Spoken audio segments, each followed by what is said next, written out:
Air temperature and the human body. Wind chill is the one that we probably notice the most here if you live in Western Oregon.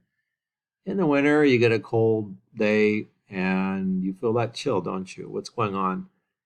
The wind itself doesn't make the temperature colder, but what it does is it breaks up that little warm layer of air along our bodies, uh, whether we're wearing clothes or not.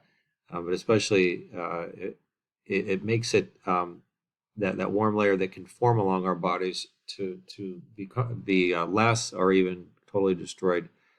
So the best solution is to wear warm clothes. And one strategy would be to have a sweater, and then on top of that, what they call a windbreaker or a jacket that doesn't allow that air to move.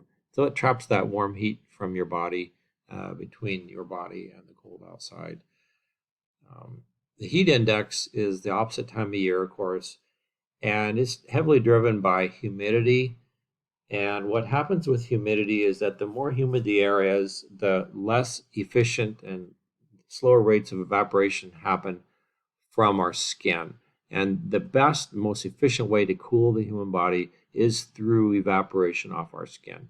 We can dissipate about 600 watts continuously of thermal energy from our skin with efficient evaporation. That gives us some amazing abilities in terms of endurance in warm climates and so on. Marathoners are a great example of this. Or the traditional tribal peoples in Africa and North America, South America. There's a lot of documented studies where they would team up, young men and even men in their middle ages would team up and literally run down ungulates such as deer or duikers or pronghorns, antelope, and so on. By their ability to dissipate so much heat during the middle of the day.